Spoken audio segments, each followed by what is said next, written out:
saya akan mewawancarai Ibu Nurwahia yaitu tentang hukum adat. Baik, yang pertama, apakah Ibu tahu tentang hukum adat? Iya, hukum adat menurut saya adalah sebuah aturan yang dibuat di masyarakat dan aturan itu berlaku tidak secara tertulis, tapi hukum itu secara lisan dan hukum itu dibuat untuk kemaslahatan bersama. Itu intinya. Baik, apakah Anda tahu hukum adat yang ada di Indonesia atau di daerah Anda? Iya, hukum adat yang biasanya ada di masyarakat itu khususnya kita adalah umat Islam atau masyarakat yang hidup dalam lingkup keberagamaan. Biasanya di masyarakat ketika terjadi sesuatu yang melibatkan antara seorang laki-laki dan perempuan sedang melakukan sesuatu yang tidak diinginkan oleh masyarakat, artinya berbuat maksiat lah. Biasanya dilihat dulu apakah si lelakinya ini memiliki istri atau tidak memiliki istri. Yang saya lihat untuk di kawasan Aceh biasanya seperti itu. Biasanya akan dikenakan hukuman sesuai dengan aturan yang sudah diatur di daerah itu. Kalau di dalam hukum Islam kan sudah diatur, tapi tidak semua daerah itu mengatur sesuai dengan hukum Islam. Biasanya ada juga yang segera melaporkannya ke pihak yang berwajib. Biasanya juga ada yang diselesaikan dengan cara-cara atau hukum yang berlaku di daerah. Mungkin apa seumpama ada ditangkap oleh warga setempat masyarakat, dan sanksi apa yang biasa dilakukan? Atau langsung diadili atau langsung diberikan kepada pihak yang berwajib? Ya, ini juga yang menjadi bumerang di masyarakat, karena biasanya ketika ada yang melakukan hal seperti itu, biasanya proses penyelesaiannya itu menguntungkan sebenarnya pihak pelaku, karena misalnya dua orang yang melakukan hubungan di luar dari hubungan suami istri, biasanya mereka dinikahkan. Mereka tidak dihukum sesuai dengan hukum yang berlaku, baik itu hukum Islam maupun hukum adat yang berlaku. Biasanya penyelesaiannya itu mengarahkan kepada kebaikan dari dua sejoli ini. Baik, itulah wawancara tentang hukum adat yang diketahui oleh Ibu Nurwahia, dan saya ucapkan terima kasih pada Ibu Nurwahia sudah mau diwawancara kepada kami. Terima kasih.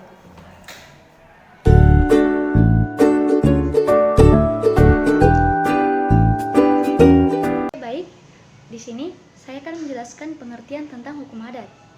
Hukum adat adalah sistem hukum yang dikenal dalam lingkungan kehidupan sosial di Indonesia dan negara-negara lainnya seperti Jepang, Tiongkok, dan India.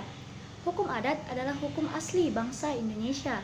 Sumbernya yaitu peraturan-peraturan hukum tidak tertulis yang tumbuh dan berkembang dan dipertahankan oleh kesadaran hukum masyarakatnya.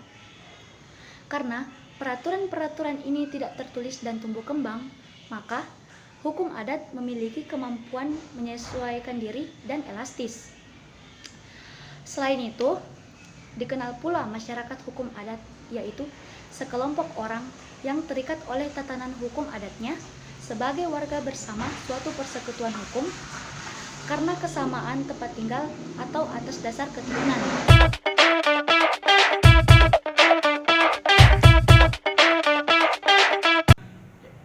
Saya akan membahas mengenai ciri-ciri hukum adat.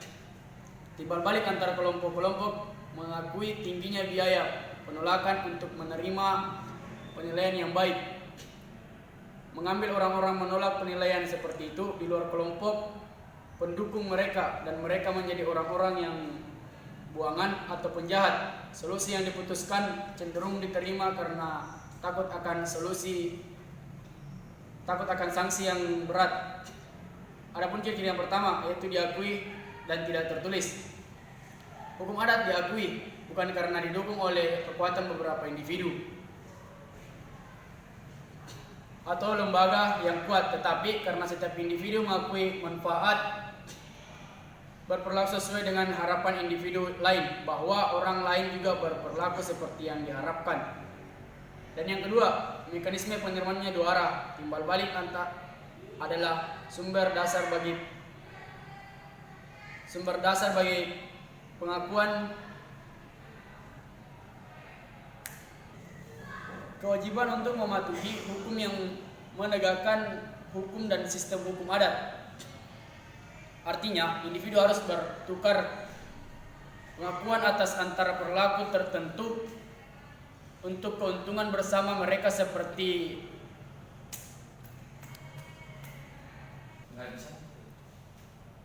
kelebihan dan kekurangan budaya politik. Dan yang ketiga, antisipasi pelanggaran. Di bawah hukum adat, pelanggaran diperlakukan sebagai kesalahan pribadi atau cedera daripada kejahatan pelanggaran terhadap negara atau masyarakat. Tindakan potensial oleh satu orang memengaruhi orang lain. Sebelum pertanyaannya tentang legalitas dapat muncul, tindakan apapun yang tidak seperti apa yang dilakukannya seorang sendiri atau dalam kerja sukarela dengan orang lain, tetapi dengan cara yang jelas, tidak merugikan siapapun. Tidak mungkin juga subjek aturan berlaku di bawah hukum adat. Yang keempat, penghormatan spesifik. Bagaimana hak-hak muncul kembali dan mulai dihormati?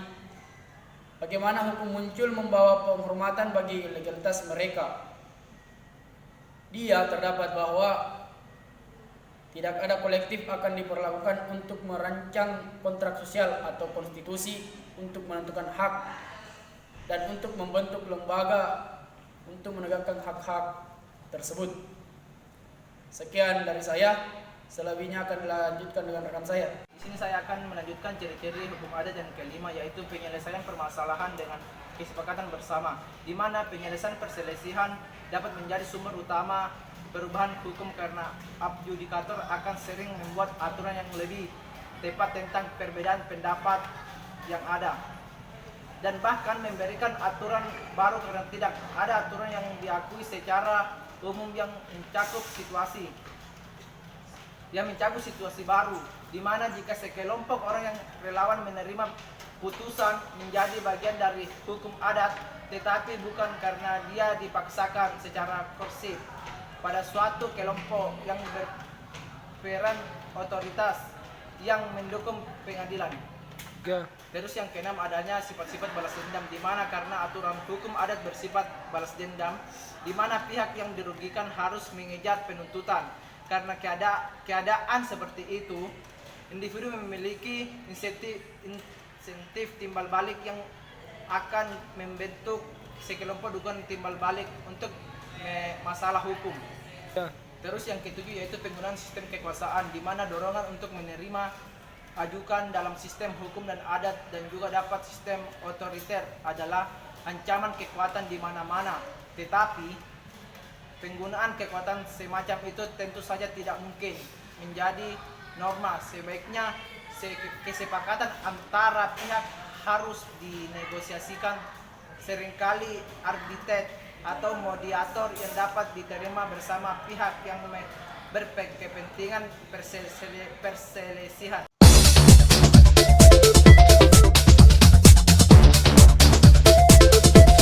Kali ini saya ingin menjelaskan tentang fungsi hukum adat. Hukum adat mempunyai fungsi dan peranan yang sangat besar dalam pergaulan hidup masyarakat Gayo. Fungsi dan peranan hukum dapat dirasakan dari situasi ketertiban, ketentraman, dan tidak terjadinya ketegangan yang berarti di dalam masyarakat Gayo. Karena hukum mengatur, menentukan hak dan kewajiban serta melindungi kepentingan individu dan sosial di sana. Menurut bentuknya, hukum terbagi atas hukum tertulis dan hukum tidak tertulis. Hukum tertulis yaitu hukum yang dicantumkan dalam berbagai peraturan perundang-undangan, sedangkan hukum yang tidak tertulis yaitu hukum yang masih hidup di dalam keyakinan dan kenyataan di dalam masyarakat yang dianut dan ditaati oleh masyarakat yang bersangkutan. Misalnya hukum kebiasaan dan hukum adat. Dalam artikel ini, penulis ingin menyoroti apa dan bagaimana peran hukum adat itu dan lingkungan hidup masyarakat Gayo. Kehidupan bermasyarakat yang aman, nyaman, dan damai merupakan dambaan dari setiap individu untuk memperoleh Predikat itu sebagai masyarakat hidup di bawah payung hukum, baik hukum yang tertulis maupun tidak tertulis, senantiasa harus menjalankan aturan atau norma-norma yang berlaku.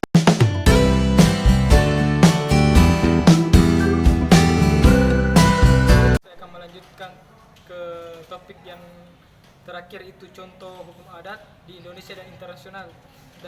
Meskipun tidak semua hukum adat yang memiliki putusan dan pengadilan mendukung dan hukum kasus yang telah berkembang dari waktu ke waktu untuk memberikan bobot tambahan untuk aturan mereka sebagai hukum dan juga untuk menunjukkan lintasan evolusi jika adat dalam penafsiran hukum tersebut seperti tujuan konstitusi oleh pengadilan yang relevan.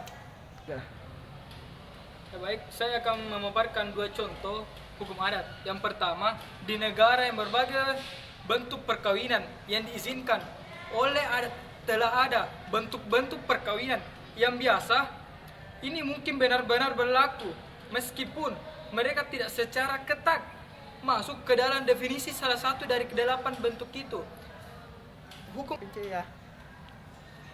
Hukum adat sesuai dengan namanya karena adat istiadat yang diterima sebagai konsekuensi yang diakui oleh masyarakat tanpa harus menjadi adopsi formal.